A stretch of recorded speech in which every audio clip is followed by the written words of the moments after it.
From the Detroit Free Press, it's Wednesday, March 31st. Here are today's top stories, presented by Bush's Fresh Food Market. Bush's has over 4,000 Michigan products, including the freshest fruit and vegetables, meat, seafood, and baked goods. Stop by one of Bush's 16 locations for the personal service you expect from your neighborhood grocer. I'm Dave Boucher with the Detroit Free Press. Michigan Republicans angry about COVID-19 policies want to know why Attorney General Dana Nessel chose not to investigate Governor Gretchen Whitmer for nursing home deaths. Many critics point to the charges against ex-Governor Rick Snyder in the Flint water crisis and argue the cases show hypocrisy. It's substantially more complicated than that, Nessel's office and legal experts tell the Free Press. While prosecutors have a lot of leeway in deciding when to launch a criminal investigation, they generally won't embark on one unless there's a credible allegation of criminal conduct. Nessel herself is not leading the prosecution of Snyder, who pleaded not guilty to 2 charges of willful misconduct.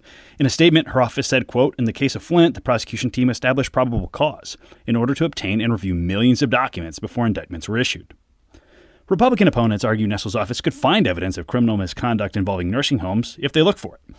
But University of Michigan law professor Dave Moran said it's incumbent on those requesting an investigation to point to, quote, "hard facts that would cause a fair-minded person to say that, there could well be a crime there." In a statement, Nessel's office noted that, quote, "criminal investigations are initiated when there is cause to believe that crimes were committed."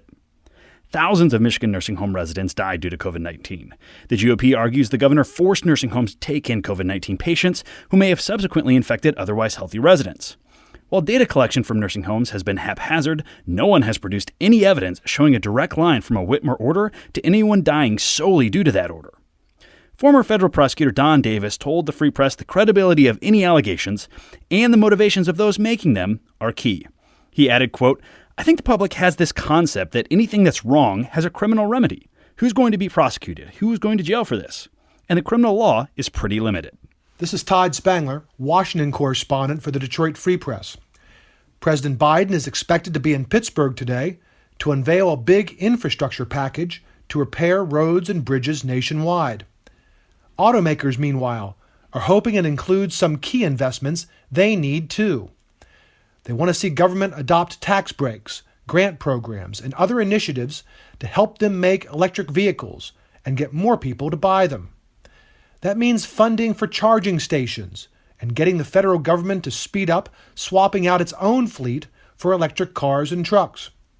And it means updating building codes, investing in the electric generation grid, and more.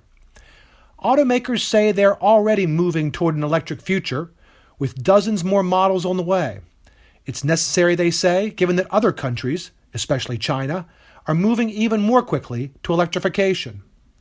But there remain a lot of questions about how to pay for any kind of infrastructure bill, and getting a divided Congress to go along with it will be tough. This is Chanel Stitt from the Detroit Free Press. After meeting each other 15 years ago, Carrie Buffington and Tammy Turner decided to put their talents together and create an employment agency. The company is called Capstone Employment Services, and it has a strong emphasis on placing diverse candidates in the automotive and energy industries. Capstone Employment Services has been crucial to the community during the pandemic because when companies were shutting their doors, the owners were there to assist employees in finding a new job. There are currently 89 positions open and ready for qualified candidates, and some of those companies include DTE Energy, Walker Miller Energy Services, Piston Automotive, Detroit Manufacturing Systems, and more. The business hopes to continue being an example to people of color when it comes to running a business in Detroit. For more stories from the Detroit Free Press, be sure to check out freep.com. That's FREEP.com. If you're a fan and want to support our quality local journalism, subscribe. Go to freep.com/special offer.